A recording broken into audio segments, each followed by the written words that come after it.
کیا لگے ہم اس کا تذکرہ اس لیے کرتے ہیں ابو بکر کا، عمر کا، عثمان کا، رضوان اللہ علیہم اجمعین، کہ انہوں نے اگر اس کے باپ کی خلافت نہ چھینی ہوتی تو یزید کو بھی چھیننے کی جرت نہ ہوتی، چونکہ غصب کا آغاز ابو بکر سے ہوا تھا، نہب کا آغاز عمر سے ہوا تھا، سلب کا آغاز عثمان سے ہوا تھا، اس لیے حسین کا ذکر کرتے ہوئے ہم ان کا تذکرہ کرتے ہیں۔ مگس کو باغ میں جانے نہ دیجو کہ ناحق خون پروانے کا ہو، پروانے کے خون میں شمع کا قصور نہیں، قصور اس مکھی کا ہے، شہد کی جو پھول پہ آ کے بیٹھی، اس کا رس چوسا، شہد پیدا کیا، اس سے موم نکلا، پھر بتی جلی، پروانہ آیا اور جل گیا۔ اس لیے قصور ابو بکر کا ہے کہ اگر اس کے باپ سے، علی سے، صدیق و فاروق خلافت نہ چھینتے تو یزید کو بھی خلافت چھیننے کی جرت۔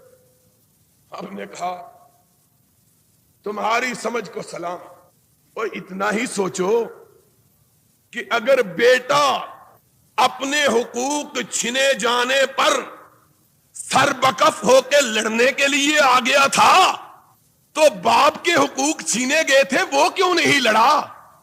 اگر یہی بات ہے تو بیٹا باپ سے بہادر کو نہیں، باپ تو فاتح خیبر ہے، باپ تو سارے مرحب ہے، باپ تو لا فتح الا علی ہے، اور باپ تو تلوار ذوالفقار کا مالک ہے، اور باپ تو اتنا بہادر ہے کہ ملا نعمت اللہ الجزائری کے الفاظ میں کہ خیبر کے دن جب مرحب کے سر پر اپنی تلوار مارتا ہے تو تلوار مرحب کو سر سے کاٹتی ہوئی پیروں سے نکل جاتی ہے، لیکن علی کی قوت شمشیر اور بازو حیدری کا زور کا عالم یہ تھا کہ قدموں کو کاٹ کے تلوار رکی نہیں۔ ملا جی پھر کیا ہوا؟ کہا تلوار نے قدموں کو کاٹا، پھر پہلی زمین کو کاٹ گئی، پھر دوسری زمین کو کاٹ گئی، پھر تیسری، پھر چوتھی، پھر پانچویں، پھر چھٹی، پھر تلوار نہ ہو گئی، ہائیڈروجن بم ہو گیا ہے۔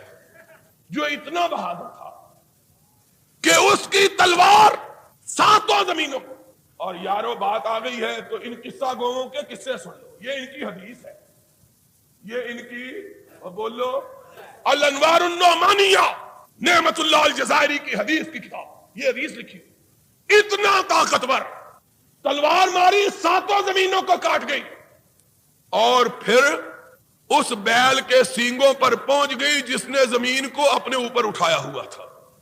سب کہو سبحان اللہ۔ ہم سمجھتے تھے نانی اماں جو قصہ سناتی ہے ہندوؤں سے سنا ہوا ہے، ہم کو کیا معلوم تھا کہ یاروں کی حکایات ہیں جو حدیث کے طور پر بیان ہیں۔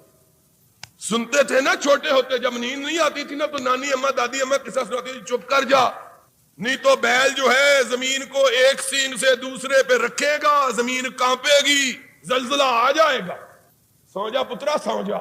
یہ بھی کہندے پترا پاگل بن جا، بن جا، نہ بنے گا تو ساڈی گل سمجھ آ سکتی، عقل ہو تو بات کیسے سمجھ آئے گی؟ کہنے اتنی طاقت سینگ کو کاٹنے لگی، اللہ ڈر گیا۔ یہ ان کا اللہ، ان کا رب ڈرنے والا اس دن بھی ڈر گیا، اور جب خلافت علی سے چھینی جا رہی تھی تب بھی ڈر گیا۔ بتلاتا ہوں کیسے ڈرا۔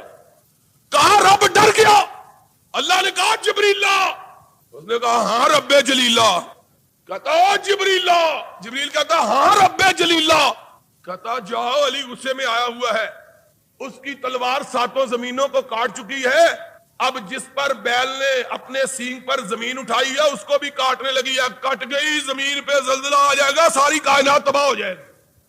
اللہ پھر میں کیا کروں؟ کہا جا علی کی تلوار کے نیچے اپنے پر جا کے رکھ، اگر تو پر نہیں رکھے گا تو علی کی تلوار رکنے میں، اور جبریل نے پر رکھا وہ بھی آدھا کٹ گیا۔ مزہ ہے نا گپ کا؟ وہ جو اتنا بہادر تھا اس کا حق چھینا گیا تو کیوں نہیں لڑا؟ وہ تو اسد اللہ الغالب لا غالب الا ہو، یہی پڑھتے ہو نا عبارت، کوئی غالب اس کا مقابلہ نہیں کر سکتا۔ پھر اس غالب نے اگر بیٹے نے جنگ کی اپنے حق کے لیے تو اس کے باپ نے جنگ کیوں نہیں کی؟ اگر ان کا بھی حق چھینا گیا تھا تو لڑنا چاہیے، لڑے کیوں نہیں؟ اور طاقت کا عالم ملا نعمت اللہ الجزائری نے لکھا، حدیث سنی ہے، اب قرآن کی تفسیر بھی سن لو۔ محسن کاشی تفسیر صافی 30ویں پارے میں لکھتا ہے علی کی قوت کا عالم یہ تھا، ایک دفعہ ابو بکر کے زمانے میں ابو بکر پر ناراض ہوئے، کوئی نازیبا بات ابو بکر نے کہہ دی، ابو بکر کے بات پہ غصہ آیا، علی نے اپنی پاؤں کی جوتی کی نوک زمین پہ ماری، زمین لرزنے لگ گئی، ادھر کی زمین اس طرف ادھر کی اس طرف، ساری کائنات میں زلزلہ آ گیا اور صدیق اکبر گھبرا گئے۔ ہم نے کہا کوئی بات نہیں، اگر اللہ گھبرا گیا تھا تو صدیق گھبرا گیا تو کیا بات ہو گئی؟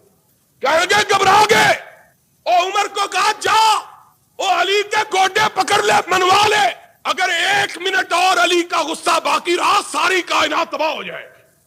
حضرت عمر نے جا کے علی کے گوڈے پکڑ لیا، علی معاف کر دے، غلطی ہو گئی، ابو بکر بھی معافی مانگتا ہے، میں بھی معاف کرتا۔ علی نے کہا اچھا معافی مانگنے آگے ہو، اگر آدھا منٹ اور معافی نہ مانگتے ساری کائنات تباہ کر دیتا۔ پھر ٹھڈا مارا، زمین رک گئی، اذا زلزلت الارض زلزالها، یہ تفسیر ہے۔ سنو، کہتے ہیں باپ کے حقوق غصب ہوئے تھے، میں کہتا ہوں اگر بیٹے کا حق غصب ہوا تو بیٹا لڑنے کو تیار ہو گیا، اگر باپ کا حق غصب ہوا تھا تو باپ کیوں نہیں لڑا؟ باپ کیوں نہیں لڑا؟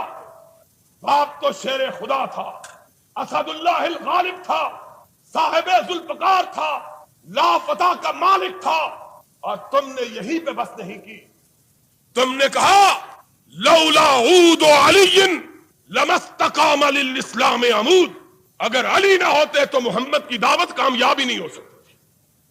میں کہتا ہوں اتنا طاقتور انسان وہ کیوں نہیں لڑا؟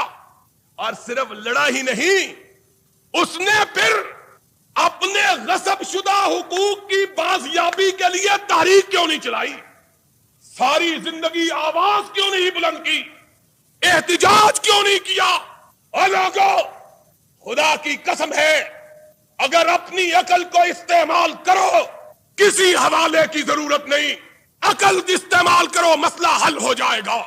تم کہتے ہو ہم ابو بکر کو اس لیے برا کہتے ہیں کہ سب سے پہلے اس نے حق چھینا، پھر عمر نے حق چھینا، پھر عثمان نے حق چھینا۔ میں کہتا ہوں اپنی ساری کتابوں کو اٹھاؤ، ایک کتاب کھول کر دکھلا دو کہ علی نے کبھی اپنے حق چھینے جانے پر احتجاج ہی کیا، لڑائی نہیں، صرف احتجاج۔ میرا ایمان یہ ہے علی وہ شخصیت تھی کہ اگر ایک چیز اس کے خلاف ہوتی ساری کائنات اپنی جگہ سے ٹل سکتی تھی، ابھی علی اپنی جگہ سے نہیں ہل سکتا تھا۔ علی کی توہین کرتے ہو، کہتے ہو علی مانتا بھی نہیں تھا، عہدے بھی قبول کر لیے تھے۔ ہمارا عقیدہ یہ ہے علی مرتضیٰ صدیق اکبر کے زمانے میں قاضی القضات تب بنے کہ صدیق کی امامت کو مانتے تھے، صدیق کی امامت کو۔ فاروق کے زمانے میں نائب حکمران تب بنے جب فاروق کو حکمران مانتے تھے، عثمان کے وزیر تب بنے جب عثمان کو امیر مانتے تھے۔ اگر نہ مانتے تو ان کے عہدے قبول کرنے کی ضرورت ہے؟ جاؤ پھر علی سے پوچھ لو علی کیا کہتا ہے، علی سے پوچھو۔ تمہاری کتاب غارات سخوی کی 2 صدی ہجری کا تمہارا آدمی ہے، غارات 2 جلد 359، غارات سخوی کی، منار الہدا کتاب الشافعی توسی کی، اس میں علی نے لکھا میں نے کائنات کو دیکھا کہ وہ جب ابو بکر کی بیعت ہونے لگی تو اس طرح ابو بکر کے اوپر گر رہے تھے جس طرح شہد کی مکھیاں پھول پہ گرتی ہے، اور کہا میں نے دیکھا لوگ صدیق کے گرد اس طرح گھومتے تھے جس طرح پروانے شمع کے گرد گھومتے ہیں۔ فنہست فی تلک الاحداث فبایعتہ، جب میں نے دیکھا ساری کائنات صدیق کو مان رہی ہے، میں بھی اٹھا اور میں نے صدیق کی اسی طرح بیعت کی جس طرح تم نے بیعت کی۔ ثم بایعت عمر، پھر میں نے عمر کی بیعت کی۔ ثم بایعت عثمان، پھر میں نے عثمان کی بات، ہم نے کہا تمہاری کتاب، تمہارا حوالہ اور امام علی کی زبان۔ کہنے لگے علی نے ڈرتے ہوئے یہ بات کہی تھی، علی نے ہم نے کہا کس سے ڈرے تھے؟ کہنے لگے فاروق سے۔ ہم نے کہا یہ تو اتنے بہادر اور فاروق سے ڈر گئے۔ کہنے لگے فاروق کے ساتھ خالد ابن ولید بھی آ گیا تھا۔ ہم نے کہا علی نے نہج البلاغہ میں کہا لو اجتمع الارض كلها ما بالیت وما خشیت، مجھے خدا نے اتنی طاقت دی ہے، اگر ساری کائنات ایک طرف ہو، اکیلا میں ایک طرف ہوں، تو میں پوری کائنات کو شکست دے سکتا ہوں۔ پھر علی کیوں ڈر گئے؟ کہنے لگے پر سانو پتا کوئی نہیں، انج ڈر ضرور گئے سن۔ ہم نے کہا چلو ان کی زندگی میں ڈر گئے تھے، ان کے مرنے کے بعد کیا ڈر تھا؟